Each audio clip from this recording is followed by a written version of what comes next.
Hey, if you'd like to earn CEUs for this webinar, join the Safeopedia community at the link in the description below. Now, on to the show.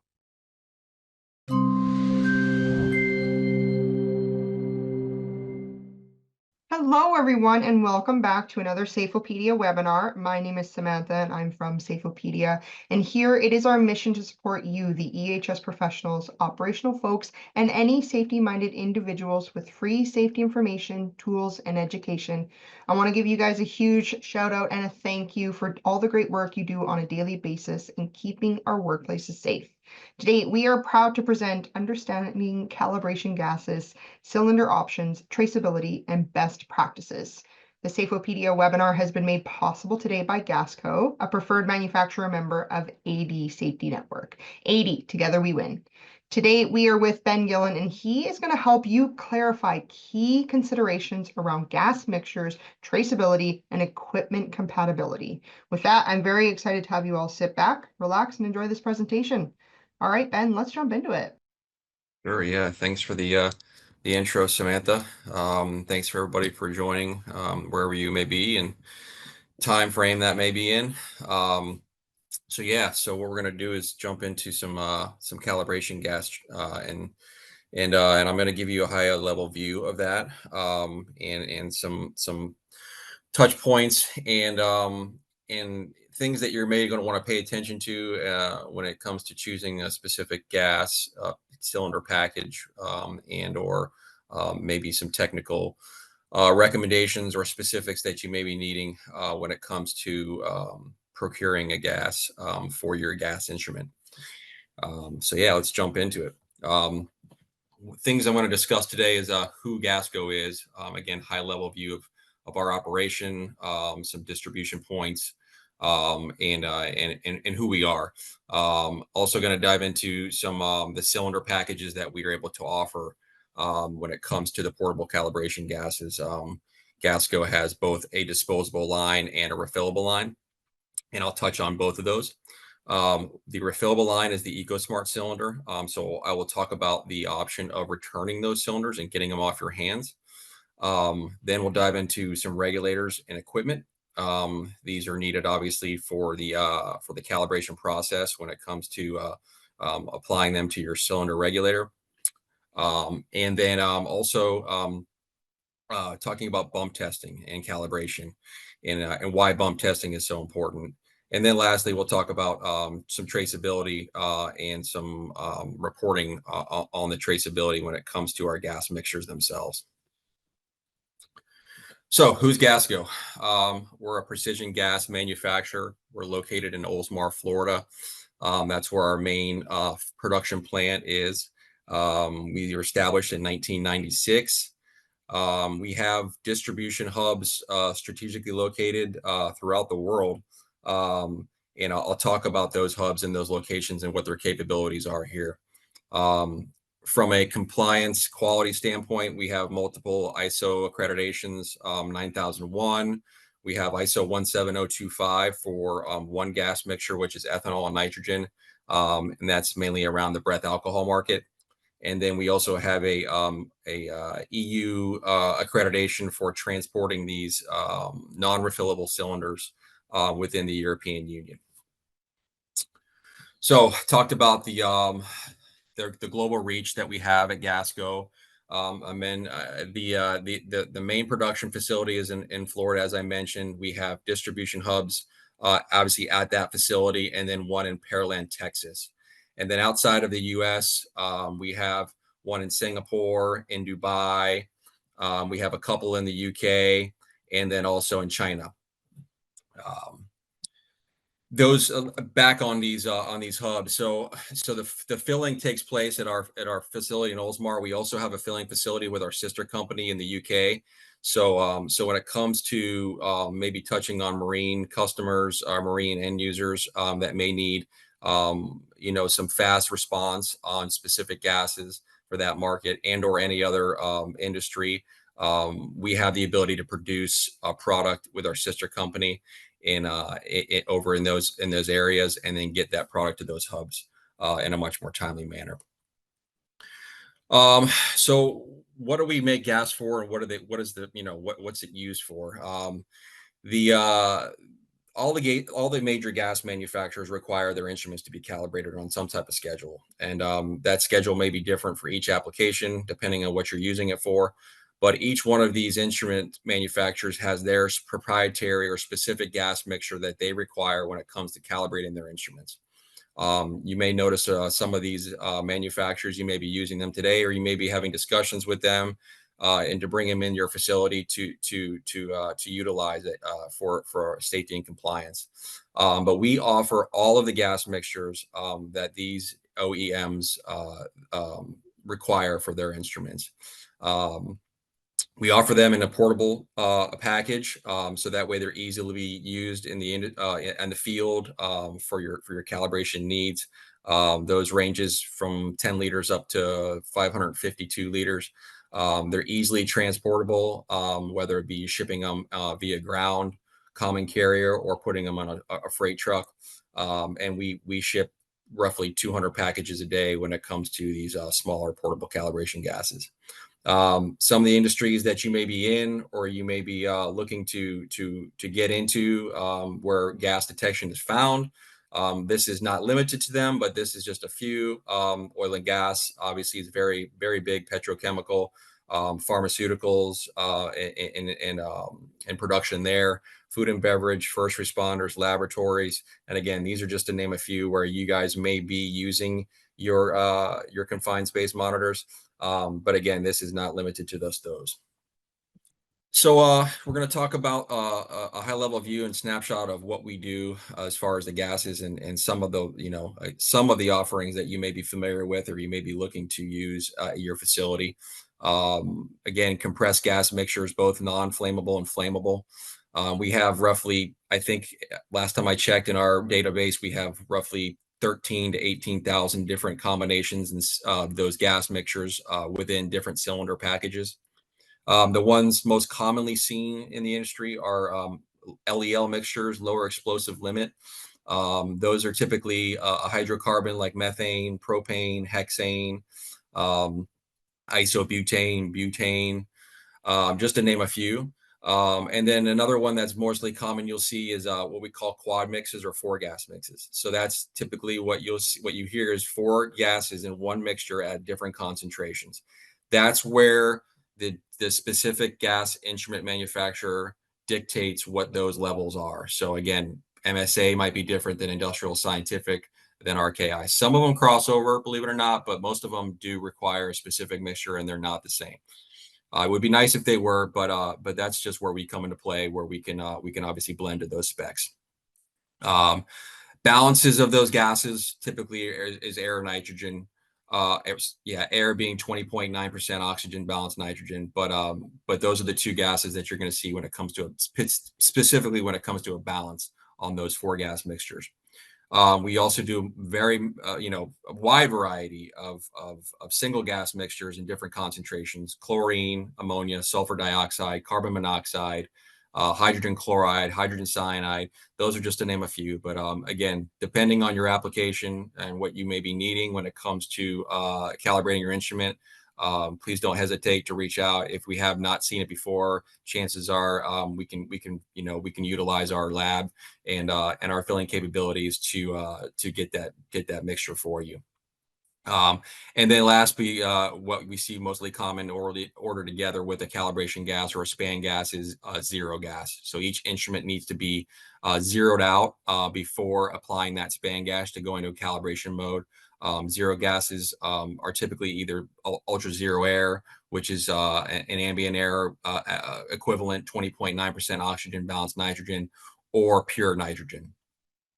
And again, we talked about the instrument manufacturer dictating those mixtures and what their sensors require. So next, I want to dive into the cylinder offering that we have from Gasco. So I mentioned earlier we have two lines, if you will, when it comes to the portable calibration gases. A disposable line, and that's truly what they are. They're a throwaway cylinder. They're used one time. And then we have a refillable line, which is what we call our EcoSmart cylinders. And these cylinders can be returned back to Gasco to be reused and refilled There's a lot of pros when it comes to those cylinders. And I'm going to dive into a detailed explanation of that return process and what those cylinders capabilities are. So here's a snapshot of our cylinder offering when it comes to disposable cylinders. Disposable cylinders have been around since the beginning of the portable calibration gas line was developed many years ago.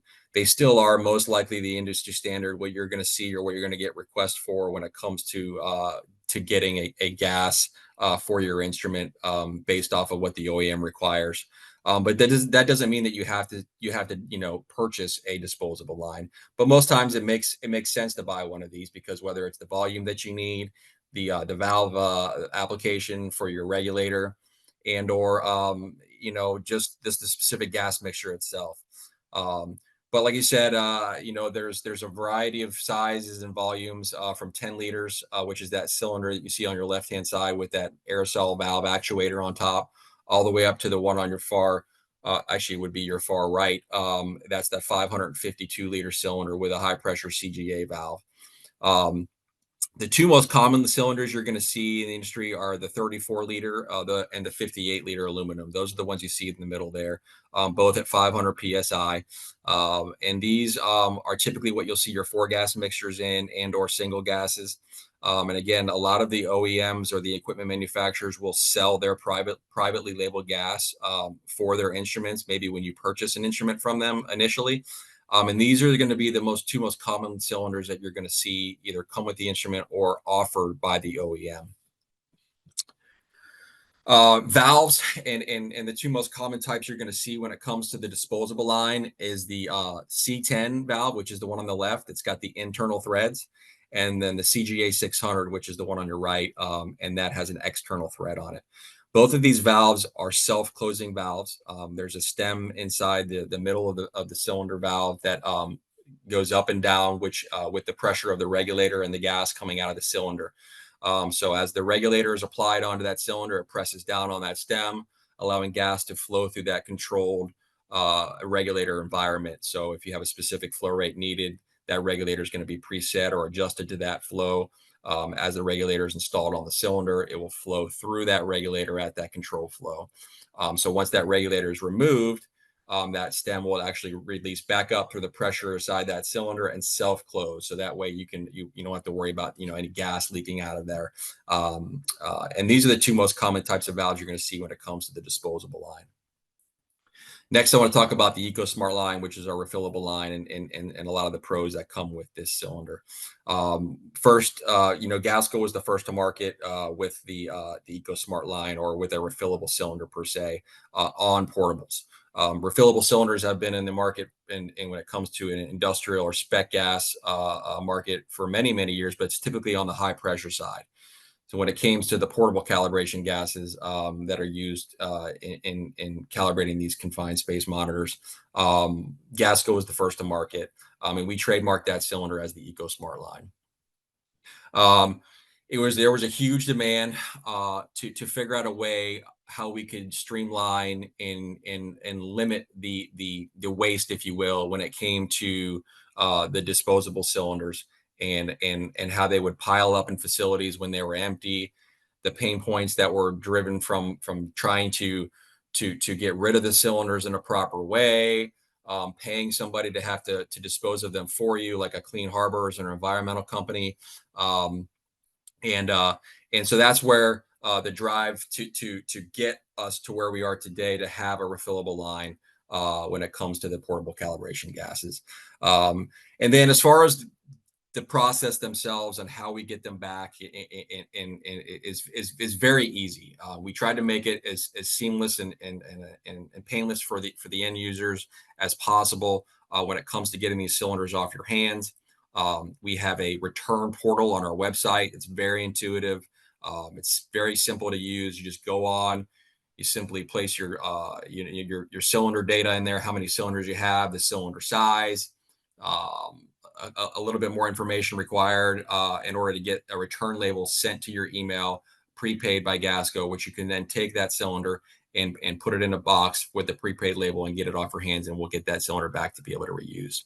And then lastly, it's a sustainable option, right? So if you have sustainable goals that you're trying to reach within your organization, this is something that you could add to that checklist. And again, it's going to save a lot of problems when it comes to disposing or getting rid of these cylinders and getting them off your hands once they're empty. This is our cylinder lineup when it comes to the EcoSmart line. So as you notice, this first 4 cylinders from left to right look the same as far as the height and the dimensions, because that's because they are. It's the same physical cylinder. We just fill them to a different pressure, achieving different volumes. So if you'll notice that the 34 liter on your left, that one is filled to 600 psi, achieving 34 liters. But we take that same cylinder, we can fill it to 1200 psi, which is the one on the far the right, to 66 liters. So again, it's not a different cylinder that you're going to get. It's just it's the volume that we fill it to, achieving that different volume, or the pressure, I should say, to achieve that different volume. Next one we have is 105 liter, 116 liter, and then all the way up to a 650 liter cylinder. So really we've covered a wide variety of different volumes for you when it comes to the EcoSmart line. And chances are you're using a cylinder that's within that range, and that could, you could easily switch over when it comes to, trying to compare it to a disposable cylinder that you may be using today, or you may be looking at bringing in for your calibrations. All of the cylinders on this lineup have a C10 valve, and that's the valve that I mentioned. I showed it to you earlier with the internal threads, except for the one on the far right, which is a high pressure CGA valve. It has an on-off hand wheel on the top. It requires a different regulator than the other cylinders that you see there, but we have a wide variety of regulators that we can equip that cylinder with if you needed something like that. These are cylinders that you typically may see when you're trying to calibrate multiple monitors, whether it be daily or you have just a larger demand for a calibration gas. This might be a good option when it comes to looking at the EcoSmart line. So part of the process in the return of those cylinders with the C10 valve, and that's that self-closing valve that I talked about earlier, and again, this is all on the website in that portal I mentioned, and it explains in detail how to go about it. We give each cylinder that we ship out of our facility, we give it an empty plug, and it comes on a little neck hanger. You can see it in that image on the left-hand side. It's the neck hanger hangs around the valve of the cylinder, and that empty plug will plug right into that hanger, so that way you don't have to worry about losing it, when you're going through your calibrations. And this plug is used on the return process when the cylinder is empty or it's close to being empty. So let's just say you've got a cylinder, you ordered it at 1,000 psi. Now you're down to 25 psi. You're not going to be able to do any more calibrations with that cylinder, and now you want to get it ready for return. You'll simply take that empty plug, you'll thread it into that valve of that cylinder, and what it'll do is it'll press down on that valve stem that I talked about, and it will release any residual pressure that may be left in that cylinder. You can do this under a hood, you can do this out in the atmosphere, and what it'll do is it'll make that cylinder compliant to ship back to Gasco, being non-hazardous. And because now all the compressed gas has been removed out of that cylinder, and per the DOT and the IATA regulations, that would be shipping it in the air. Now everything comes back to Gasco via ground shipment, so that would be under the DOT regulations, and DOT requires it to be under a specific PSI in order to be non-hazardous. And that's what this empty plug it validates. It validates that cylinder is truly empty. Again, and also each cylinder that we ship out on the EcoSmart line is equipped with a clear shrink wrap that we put on the cylinder first, and then the private label will go on top of that. So that way, when the cylinder is done, you've bled the cylinder down, you can simply peel that shrink wrap off. It takes away any hazardous labels that are maybe on the cylinder. There's a sticker underneath that says empty. And again, it's just another redundancy, if you will, for the DOT should they flag that shipment or open up a box and see that it is a cylinder, a compressed gas cylinder. Oh, I can see that it's empty. It's got the empty plug in there, and it's got an empty sticker on. So that's where the empty plug comes into play on the return process. Again, all this is written out in very detailed instructions on our website, and there's a link there on our website that takes you right to the portal.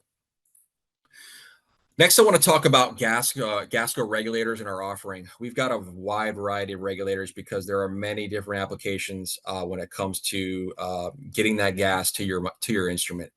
Again, like the calibration gas mixtures themselves, the different instrument manufacturer may require a different flow rate or a different regulator application when it comes to calibrating their instruments. So that's why we have such a wide variety of different regulators. The two most common actually, I should say three most common regulators that you're going to see or you're going to get requests for, or the manual will require when it comes to calibrating your instrument are going to be fixed flow, and those are the two you see on your top left. These regulators are fixed to a specific flow rate, and those flow rates are measured in liters per minute. So the range that we can offer is 0.2 liters per minute up to 6 liters per minute. And again, that would be specified by you when ordering, and we can accommodate that flow rate. And again, they're preset, so they are not adjustable. So let's just say you need a 0.5 liters per minute. We would set that regulators to 0.5. It has an on-off knob. So once that regulator is engaged on that cylinder, you simply turn that knob, and then you have 0.5 liters per minute of flow coming out to do your calibrations. Those images on the top left look the same, but the connection is different because those are those equipped for the 2-cylinder valves that I mentioned earlier, the C10 and the CGA 600 being the most common valves that we have. And then the next one to that is going to be the demand flow regulator. So if you're calibrating multiple instruments at one time, you may be using an instrument manufacturer's what's called a docking station. And the docking station is where you can calibrate multiple instruments at one time. It's a bank, if you will, allowing you to calibrate maybe up to 5 instruments at once. And what that bank does is it will draw gas from the cylinder through that demand flow regulator through a pump. And that pump will dictate the flow required in order to calibrate those, whether it be 4 or 5 instruments at once. So the demand flow regulator doesn't have a specific flow setting. It's not set to a specific flow, but it has a range. So it can be from 0 liters per minute all the way up to 3 liters per minute. And again, that pump inside that docking station will dictate what is needed in order to pull that gas through that regulator and calibrate those instruments. Once the calibration is done, there's a diaphragm in that regulator that will push back up from the pressure inside that cylinder, and it will close off that regulator, so not allowing any more gas to come out, because again, that flow is dictated by that internal pump in that docking station. So those are going to be your 3 most common regulators that you're going to see when it comes to the instrument manufacturer and what they require. But we also have a wide variety of more. The one next to that is our trigger regulator. That's typically used in a bump test application, and I'll talk about bump testing here in a little bit. And then some of these other ones you may see have a high pressure valve connection, whether it be a CGA 350, 330, 580, 590. We have regulators that are equipped with each one of these connections, allowing you to connect to that specific cylinder and whatever gas mixture may be in that. So next, I want to talk about bump testing and calibration and the differences in between the two. A calibration is a full calibration on that instrument that is required by that instrument. So if there's a specific schedule, again, it could be your SOP at your facility and your organization, or it could be dictated by the instrument manufacturer. But that's when you put that instrument through a full calibration. Every single sensor inside that instrument needs to be calibrated to a specific spec. You'll run through the diagnostics depending on the manual and how that's done, and you're going to go into a full calibration mode. The next is what's called bump testing, and you may hear this a lot, and some people may get it confused with calibration, but bump testing is not a full calibration. Bump testing is just a quick verification of confirming that instrument is in calibration and is working properly. So basically, it's those bump gas mixtures that are used to do a bump test are typically a higher or lower concentration of the gas that is used to calibrate. So let's just say you're calibrating an instrument at 25 parts per million, right? That's what that threshold is set at for that instrument, right? That's when it's going to go into an alarm per se. And then, but you want to do a bump test, right? chances are you're not going to go into an environment it's going to be exactly at 25 parts per million. It's going to be a much higher than that, right? So we would provide you with a higher concentration, something that's not going to poison the sensor. But let's just say you're calibrated to 25 ppm and you want to do a bump test, and we'll give you 40 parts per million. So it's a little bit higher, obviously, right? It's going to throw that sensor into an alarm faster, right? So then it wakes up that sensor to let you know, hey, this thing's calibrated. It's it's in alarm mode now. And now I can go about my day knowing that my instrument is working properly. We highly recommend bump testing. I know OSHA highly recommends bump testing. It really does truly save lives, because if you're going to go into a confined space, or you have the opportunity during your shift or that week that you may be entering a confined space, you're going to want to make sure your instrument's working. And I know I will. Again, I talked about the differences between the two and why they're so important, but there's also some guidelines on specific regulatory bodies that require it, like OSHA, NFPA. Here's a snippet out of the NFPA manual, section 7.10.1, where it talks about gas monitors used for atmospheric monitoring of confined spaces should be bump tested by the gas tester prior to each day's use. So again, daily or shift. Let's say you have a facility that's running multiple shifts, right? You have a guy on the first shift that's using that monitor. He's done. He clips it to the docking station, or he wants to go. It doesn't go through a full calibration mode after that shift. But the gentleman or the woman on the second shift wants to come on and use that same monitor, do a simple bump test to that brief exposure, and it allows that sensor to go into alarm, confirming that that sensor is working properly. And that's where the difference between the calibration and the bump test come into play. Here's some data that I was able to pull up. This data is ever changing, and typically they roll it out annually. But OSHA rolled out this one at the end of last year, or sorry, excuse me, at the beginning of this year, discussing the total fatalities that were related to confined space deaths. Unfortunately, we had 22 souls that were lost due to confined space deaths, and those deaths most likely could have been prevented when it comes to using the correct instrument, calibrating those instruments on some type of schedule. Unfortunately, we see a lot. You may hear that confined space deaths typically happen in threes. Typically what happens is you'll have an individual that will go into that confined space exposed to toxic gases, whether they have a sensor on them or maybe it just overcame them too fast. The second person will go in to check on that person. They will succumb to the same environment. And then hopefully by the third person who notices that there's two people that are missing, will have enough wits about them to potentially either call it in or not get involved in that same scenario. And then but we do see that these deaths typically tend to happen in threes, which is unfortunate. Good news is from 2022 to 2023, we did see a decrease, which is great. And let's hope that we see that trend happen into 2025 when that data is reported. And then lastly, I want to talk about some of the quality requirements, if you will, or the quality standards that are used when it comes to our gases and what may be required of your organization, or what you may like to see when it comes to the gas mixtures that you're procuring for your instruments. Each one of the gas mixtures that come from Gasco are NIST traceable.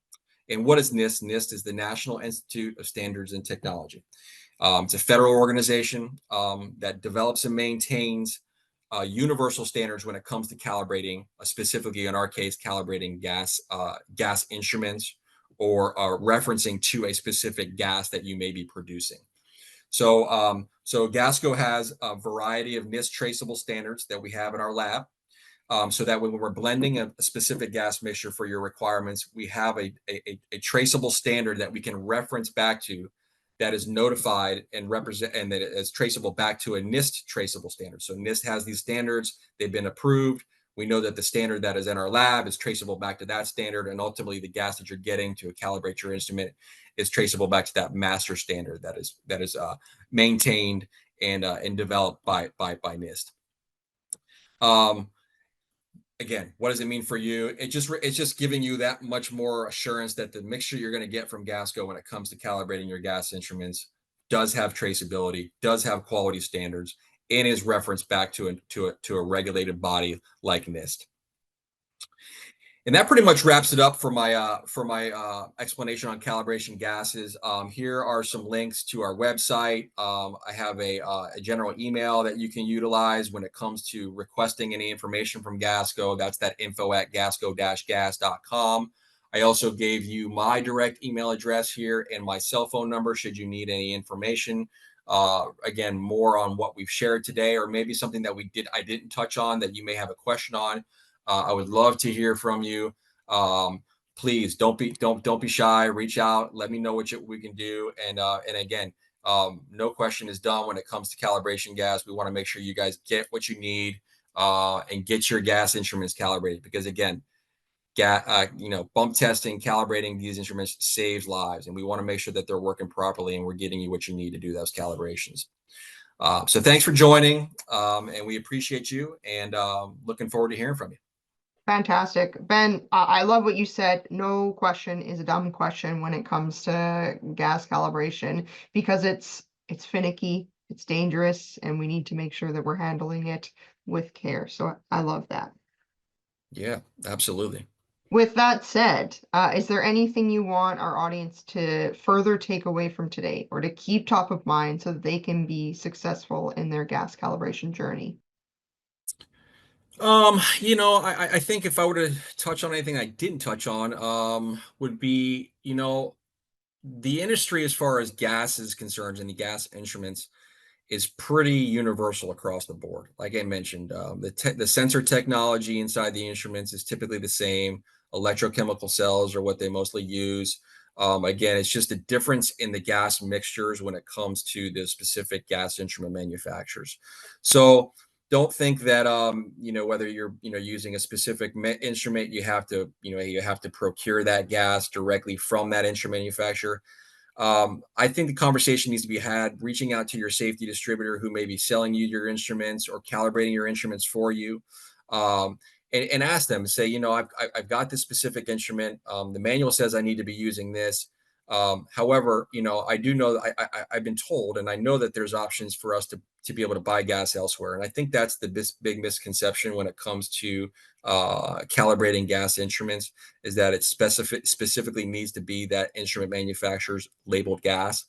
And that's where we come into play.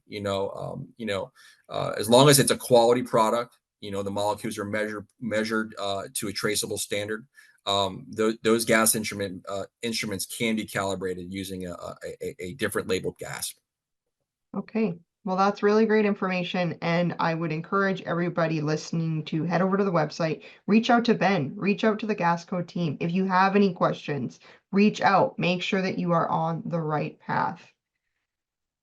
Absolutely, thank you.